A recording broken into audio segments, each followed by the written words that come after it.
Spells classroom. Today in class we're going to be talking about tsunamis.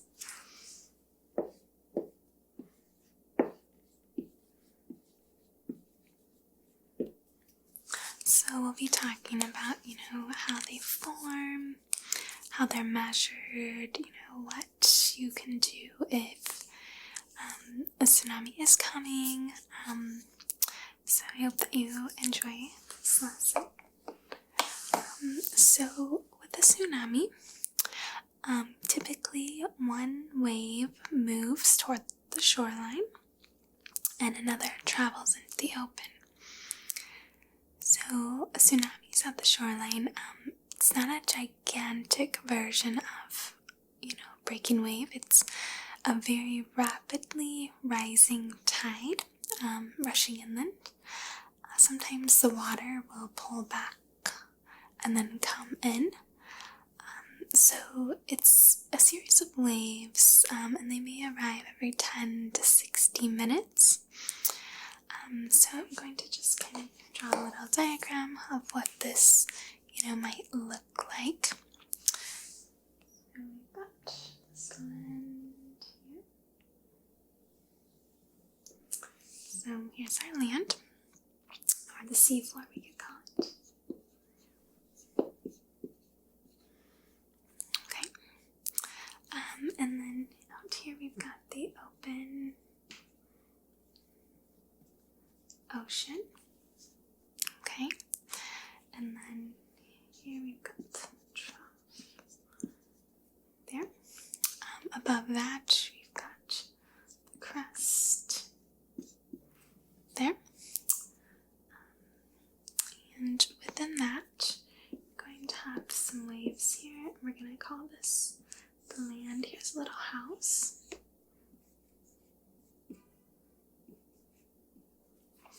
Okay. So with that, you're going to have these series of waves arriving every 10 to 60 minutes with a tsunami. Shallow water waves typically will occur because as they travel across the ocean and drag on the bottom, it can be up to 18,000 feet. So on the ocean surface, the wave is barely detectable, 3 feet high. Once it gets to land, it's more detectable. So how do you tell the difference between wind waves or tsunami waves? So wind waves, it's a single wave, is an entire water mass. The velocity depends on the period of wave. So 17 miles per hour for a 5-second wave, 70 miles per hour for a 20-second wave. With a tsunami, you're going to have a huge mass of water with tremendous momentum. So wind waves, you can kind of predict what they are, how long it is. Tsunami is just going to be a huge mass, and it's going to have much more momentum than a wind wave would have.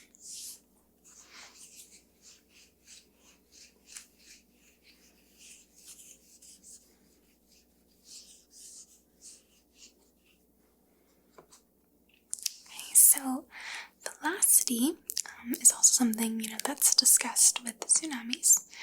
So an increase in velocity with an increase in depth. So the more, depth, the more velocity the tsunami is going to have. So velocity with tsunamis is related to the depth of ocean water. The Pacific Ocean average depth is 18,000 feet. So velocities in the open ocean can be greater than 500 miles per hour.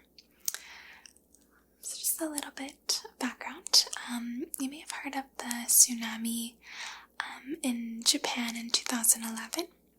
So this tsunami was 90 feet high, up to 2.5 miles of, inundation. With tsunamis, you always have a warning, kind of.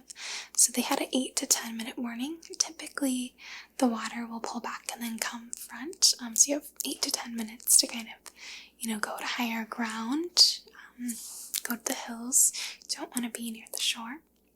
That's for sure. So So a village, there were up to 10,000 people in this village. 60% of the population was missing. Billions of dollars were spent to fix this. So they did end up kind of reconstructing the water to prevent, this type of tragedy from happening again. So 40% of Japan's coastline contains up to 39 feet high walls now. The tsunami destroyed them. 6 feet wood structures, 12 feet concrete was destroyed, 70 feet of everything. So, they're very powerful. They've got a lot of momentum. So when, the tsunami arrives at the shoreline, it reaches greater height when it enters harbor or other narrow spaces. So an 8-meter wave on open coastline could be a 30-meter wave in a narrow harbor. So a narrow bay would just be, deeper, close to the shore. Same depth further from the shore, open shoreline. So, as it's going in, it's going to get, greater height, more powerful.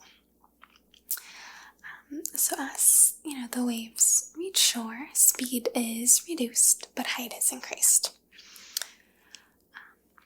And you may have heard about tsunamis and earthquakes and the correlation between them. Yeah. So oftentimes, an earthquake can lead to a tsunami. So when you've got the crust, colliding or sliding, things like that, can lead to a tsunami. So typically there's a shallow focused earthquake.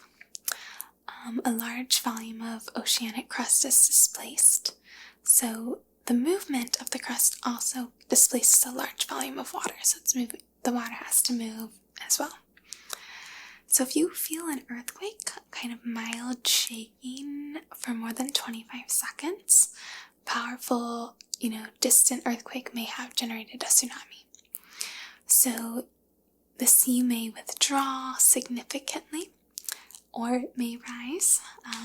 Before the first big wave, water may change character and make unusual sounds. So, thinking about a tsunami, there are warnings. So coastal maps, tsunami hazard maps of Hawaii, the Big Island, based on kind of a local topography. They continue mapping, the Indonesia, India. After 2004, tsunami indicated where kind of human activities increased, damage and loss of life. Removal of vegetation, reefs increased, impact of waves as well. That's kind of a little bit about that. So if you ever feel like there's a tsunami, you're going to abandon your belongings. Many lives are lost while trying to save possessions, so just, go save your life. Head for high ground and stay there. So if there is high ground nearby, then go there. Climb to an upper floor or roof of a strong building. If there is no sturdy building, then climb a tree. If there are no climbable trees, then grab onto something that floats. Look for something to use as a raft. So just some tips. In Indonesia in 2004, in December, there was an inhabited land to the epicenter of a 9.2 earthquake magnitude. So after the shaking had stopped, residents fled uphill immediately. And only, 7 out of 75,000 people have passed from this, so they knew to just, go uphill, get away if you feel an earthquake, just to take precautions. So, history reminds people when the ground shakes, run to the hills before giant waves arrive. Another thing that's interesting, there's a story, someone's watching the shoreline and they noticed bubbles and water retreated from the shoreline. So this person notified parents and other hotel residents. All of the residents moved from higher ground, moved to higher ground. That was in Thailand. So